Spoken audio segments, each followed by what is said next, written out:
বাবুগঞ্জে পাটক্ষেত থেকে বৃদ্ধার লাশ উদ্ধার।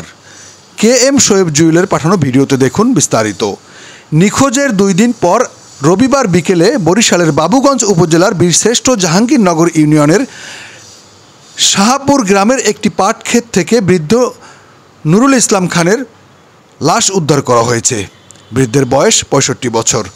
স্থানীয়দের কাছ থেকে খবর পেয়ে থানা পুলিশ ঘটনাস্থলে পৌঁছে বৃদ্ধের লাশ উদ্ধার করেছেন। মৃত নুরুল ইসলাম খান শাহজাদপুর গ্রামের মৃত ইয়াসিন খানের ছেলে।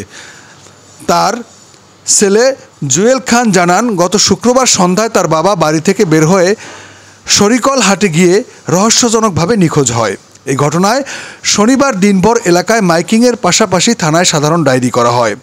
রবিবার বিকেলে শাহজাদপুর মাধ্যমিক বিদ্যালয় সংলগ্ন একটি পাট ক্ষেত থেকে স্থানীয়রা লাশ দেখে পুলিশকে খবর দেয়। প্রাথমিকভাবে স্থানীয়রা ধারণা করেছেন নুরুল ইসলাম খান ঋণের দায়ে জর্জরিত ছিলেন।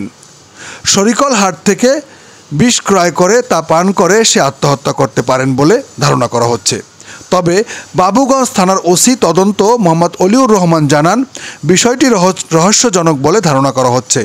তাই ময়নাতদন্তের জন্য মৃত নুরুল ইসলামের লাশ উদ্ধার করে থানায় নেওয়া হচ্ছে।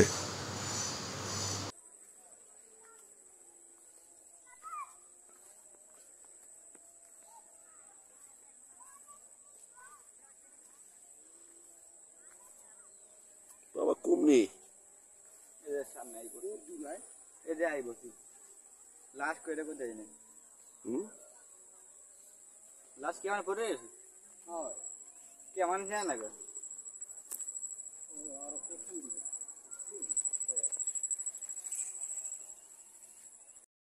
পিছে করে দেন ফোন ফোন দিয়ে রাখতে পারে না না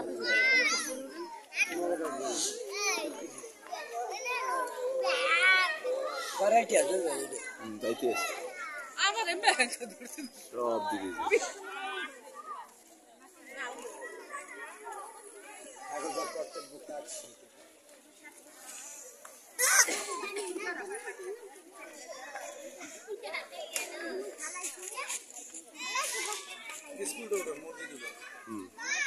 করছে সবই।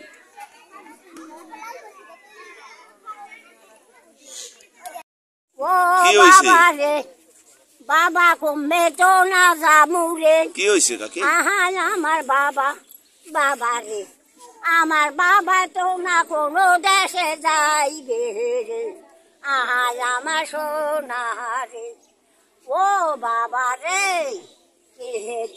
রে নাওয়া মোরে ও বাবা কাবু দুয়া দেও রে বাবা মোরে আমার বাবা এই বাবা বলে দিচ্ছে ওই বাবা বলে দিচ্ছে আরে বাবা তুই বলে দিচ্ছে না।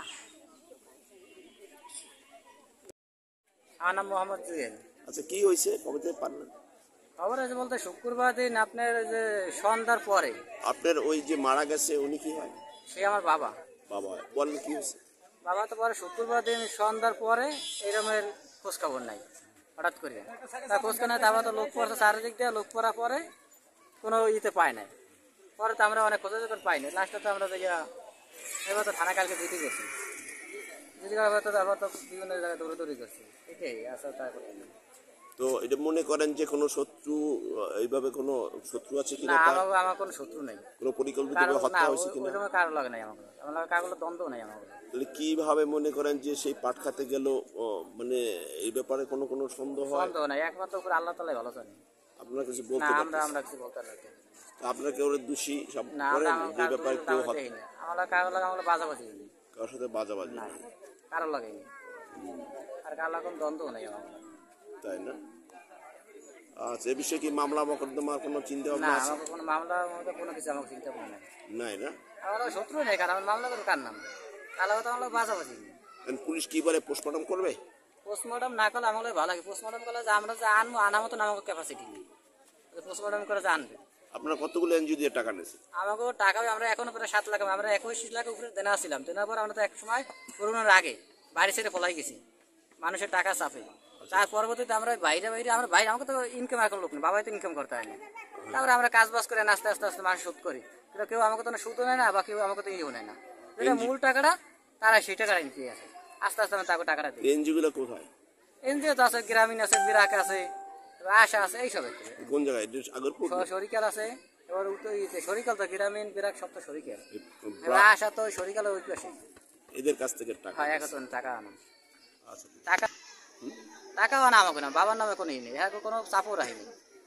যে দেনাবে না হওয়ার পরে বড় তো আমাকে নিজের মাথা টানিয়ে আছে যে হ্যাঁ তারা কেউ যেন না চাইতে পারে। আর হ্যাঁ কোনো প্রেশারও রাখিনি আমরা কোনো সময়। আচ্ছা, ঠিক আছে। এই যা তুই যা পাইলেই আই।